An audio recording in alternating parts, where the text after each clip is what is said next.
When you commit violent acts, it's just bad behavior. Whether it be a man, a woman, a child, anything else, it's bad behavior.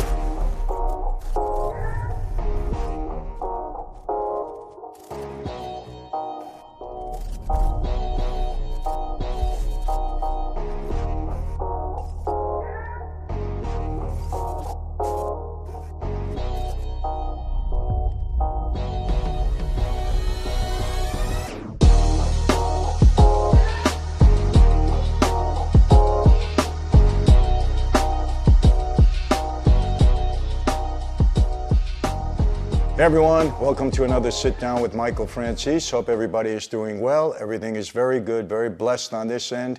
And as always, I give all the praise, honor, and glory and thanksgiving to God for that. Why? He deserves it. It's all about Him. And today, I'm going to get into something a little bit controversial, but I can't avoid it because people ask me about it. It's in the news just about every day, and we got to talk about it. It's an important subject, you know. There's issues that are going on in our country, in our world, in our cities that we just can't avoid. We need to talk about it, and people want my perspective on it. And it relates to a term called toxic masculinity. You hear about it all the time now. Jordan Peterson talks about it. Andrew Tate talks about it. They get knocked for it, for their opinions, their views. I get it, I understand, but let me straighten something out. I know Jordan Peterson. I had dinner with him. I sat down with him in an interview. We spent a lot of time together, me and my wife, him and his wife. He's a gentleman. He's really a nice person. Him and his wife been married a long time. You know what? He's telling men how to be men. I don't understand the controversy, but you know what? When you're out there, you get knocked. We people understand that. You know, anybody that has a public persona, we're used to that. You know, Andrew Tate, okay, a bit controversial, but his message is for men to be men. And you know what I don't understand at times? Why women get offended when men try to tell men how to be men. They should be happy. Because if a man is a real man, he's going to treat a woman better. Doesn't take anything away from a woman. It actually gives a woman more. We'll get into that. But let me go back to my growing up with a father that was in the mob, obviously, and of course myself spending over 20 years in that life. You know, in my household, what did I see as a man? Well, my dad. He was a very strong personality. He was very charismatic in the house. No question about it. He always had men around him, his crew, his guys. And I looked up to my dad. I thought he was strong. I thought that was a quality of manhood, of masculinity. He was very protective. A quality of manhood, masculinity. You know, he was confident. I think that's a good quality for men to have, masculinity. You know, so those things, I don't see anything wrong with that, and I don't think people do, you know. I'll tell you one thing my dad would never do. He'd never wash a dish. Never. I never seen him pick up a broom. I never seen him do anything around the house that can be considered household work. I thought that he thought that was a woman's job. I don't agree with that. I'll wash dishes all the time. I'll make the bed when I need to. I'll sweep the floor. I'll vacuum. I'll do those things. I don't see anything effeminate by that. I think it's very manly, actually, to help your wife, to help your children, you know, to do things around the house. Your house, we all contribute in that way. So, and for me, you know, I have even more of a bug because my mother was a clean freak, and I certainly picked it up from her. You know, I just can't help it. I'm a little bit obsessive in that regard at times. But, so, you know, I disagreed with my dad then. You know, when I got into the life and I took the oath, yeah, we were supposed to be strong. We were supposed to be dominant. We could never show weakness. We could never show fear. Were they manly qualities? I think in a way, as long as it's not harmful to anyone else, if you want to present yourself that way as being, you know, fearless in many ways, you know, people think that mob guys never showed emotion. That's not true. I saw many guys cry in that life. I seen them cry at funerals. I seen them cry in an opera house. You know, so I don't think shedding emotion at the right time was something a mob guy couldn't do. I saw guys do it. Now some guys say no. You know, some guys always wanted to throw their chest out, and that was the sign of manhood. I don't agree with that. I disagree with that. Okay, obviously, if as a man you think you have to beat somebody up, you know, just to show you're a man, to show your dominance over them, I don't agree with that. I never, ever agree with a man raising his hands to a woman. Until this very moment, I've never raised my hands to a woman, and I never will. Obviously, to protect myself. If somebody was coming at me with a baseball bat or a chair, I'd have to protect myself, but that's never happened. But I think it's very cowardly for a man to raise his hands to a woman. Okay, I hate the idea of domestic abuse. I have witnessed it. I'm not going to say where, it's personal. I don't like it. It's terrible. It's toxic and it's wrong. And that's not toxic masculinity. That's toxic behavior, period. Whether a man is doing it, a woman is doing it, you just don't do it, period. There's no reason for it. Defending yourself, that's different. But being the aggressor and hitting somebody that's weaker than you, or beating somebody up over money, whatever, I don't think that's manly, and that's a problem that mob guys had. We thought we had to show ourselves that way, so I disagree with that. But let's get into this whole, toxic masculinity thing, because it's so huge today. First, let me read what the current definition of toxic masculinity is. Toxic masculinity is a term that has been gaining traction in the past few years. Another new term. This term refers to the dominant form of masculinity wherein men use dominance, violence, and control to assert their power and superiority. Well, let me ask you a question. Isn't that toxic behavior, period? Whether it be from a man, a woman, a child, anyone? Let me read it again so that you understand. Listen to this. Toxic masculinity is a term that has been gaining traction in the past few years. This term refers to the dominant form of masculinity wherein men use dominance, violence, and control to assert their power and superiority. Why is that dominant masculinity? Why isn't that just bad behavior, whether it be from a man or a woman or anybody else? It's just bad behavior. When men commit crimes, is that toxic masculinity or is that criminal behavior? The guys that are in prison, are they toxic masculine because they robbed a bank, because they, beat somebody up, because they committed some kind of crime? They're just bad behavior. We have this new term, and this new term is being taken now to the nth degree. Let me ask you a question. When a woman displays that kind of behavior, is it toxic femininity? I haven't heard that. There are plenty of women in prison, for doing violent acts, for trying to be the aggressor, for trying to show their dominant personality. Women can act like that too. So is the term interchangeable? Is it toxic masculinity, toxic femininity, or should it be just bad behavior? Period. Bad behavior. When you do things that are abnormal, when you commit violent acts, it's just bad behavior. Whether it be a man, a woman, a child, anything else, it's bad behavior. I don't know what this new term means, but I want to get to the root of it. I want to get to the root of this bad behavior, and let's deal with men first. I did 8 years in prison, A lot of those years I spent with young people coming into the system, 19, 20, 21 years old. A lot of them came in with mandatory minimum drug sentences, 15, 20 years, right? I sat down with so many of them. They looked up to me. I had the mob persona. And I took a liking, especially to these young African-American kids. You know why? Because I love the way they love their mothers. And you know what? A lot of Latin kids, too. They love their mothers. They're just so close to their mothers. You know why, too? Many of them didn't have a father. I can write the same script for every one of them. Broken home. No father figure in the house. Nobody to teach them anything about manhood, really.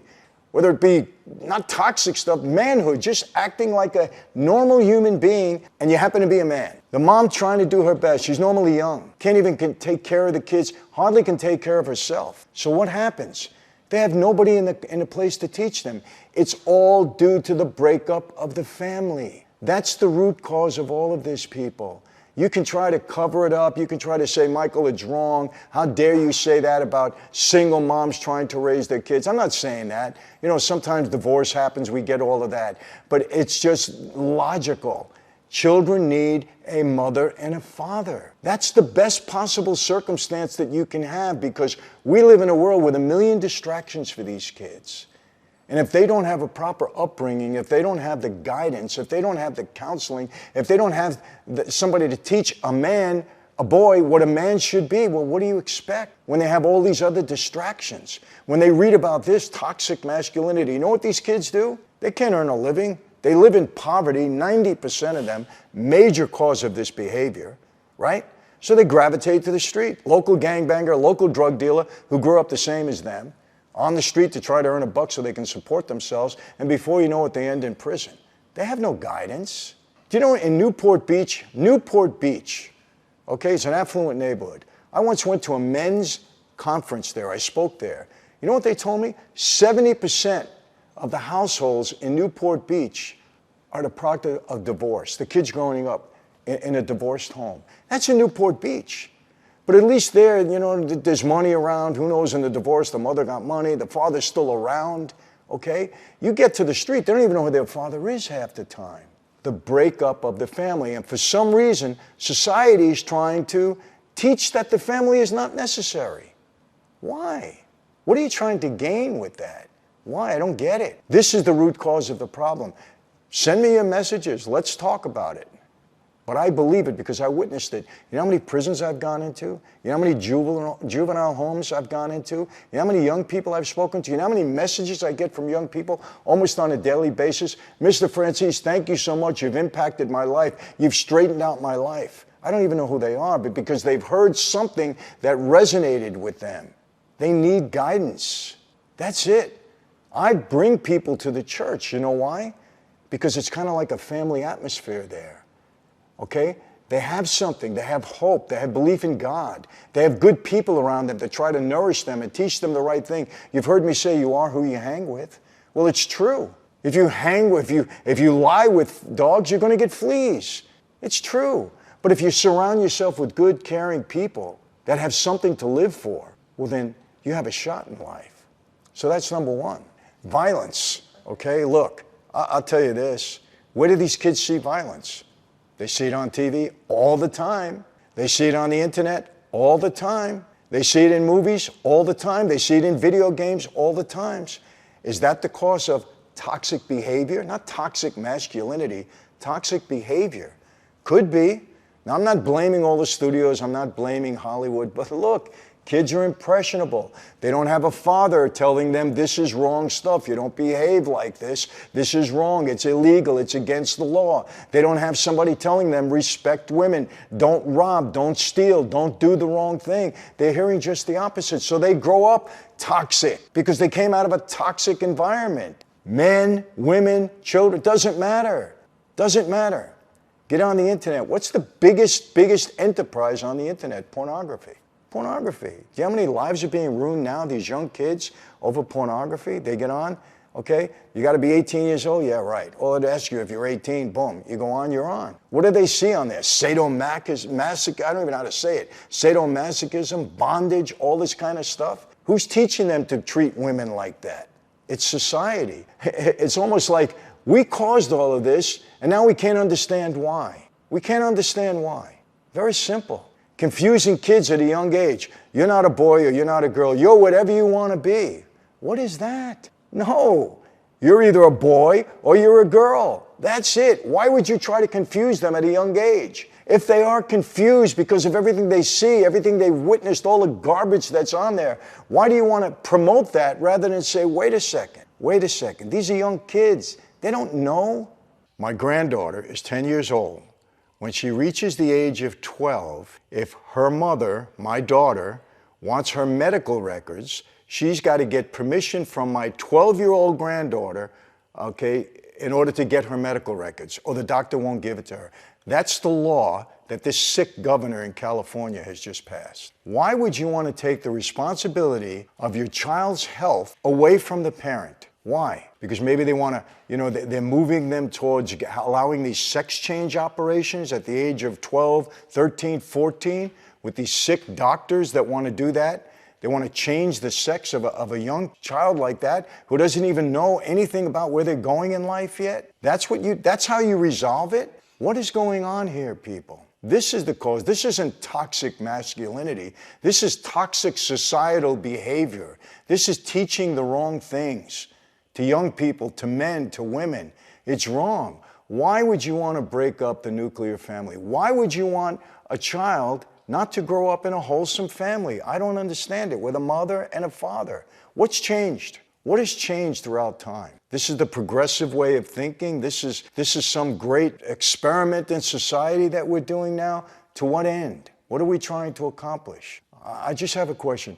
Where's Black Lives Matter lately? Haven't heard much from them. Where are they? They were big after the Floyd, deal that time. They got funded to the tune of $90 million. Where are they now?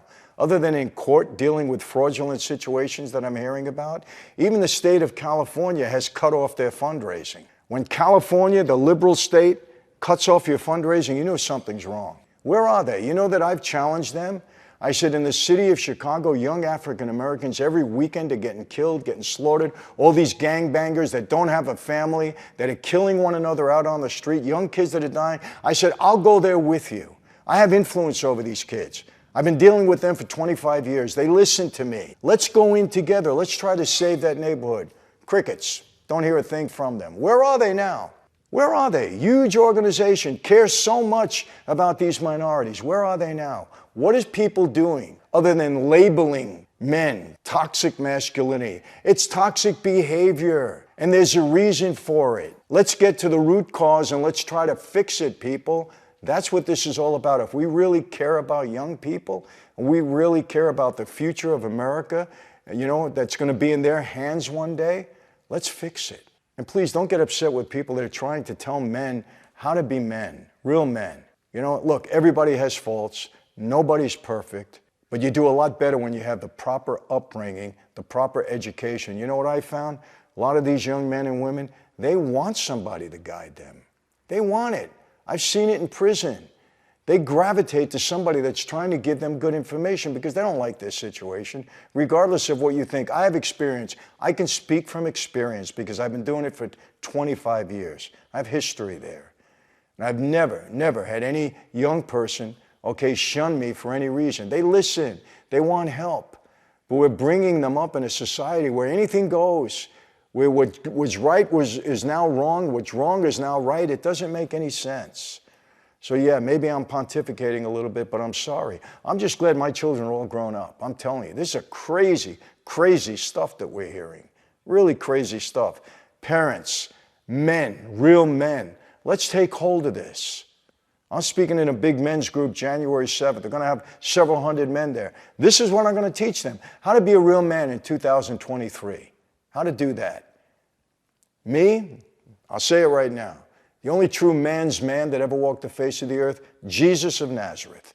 In every single way, I challenge you to read the New Testament and look at the character of Jesus. He did everything. He had power, he had strength, he had guidance, he treated women the right way, he laughed, he cried, he had emotion, he did the right things all the time, he gave the right advice, he carried a cross that nobody else could have carried, he went to trial for a crime that he didn't commit, and he went to his death to save other people. That's a man's man.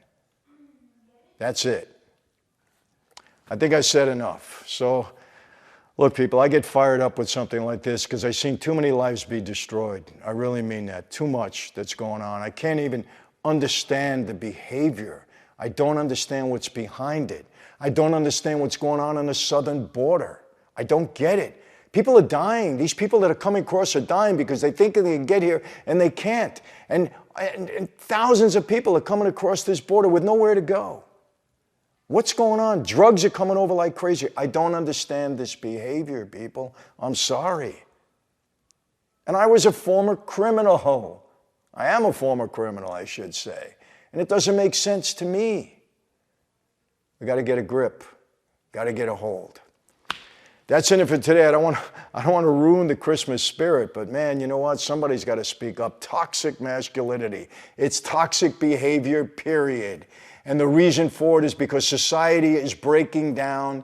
The family is breaking down. That's the root cause of it, whether it be a man, a woman, or anything else. Toxic behavior is toxic behavior, period. Let's get to the root cause and fix it. That's it for today. How do I always leave you? Same way. Be safe. Be healthy. Don't eat too much. God bless every one of you. And I really mean that throughout this holiday season. I hope you take to heart what I had to say. I say it from my heart. And yes, I'll see you next time. Take care.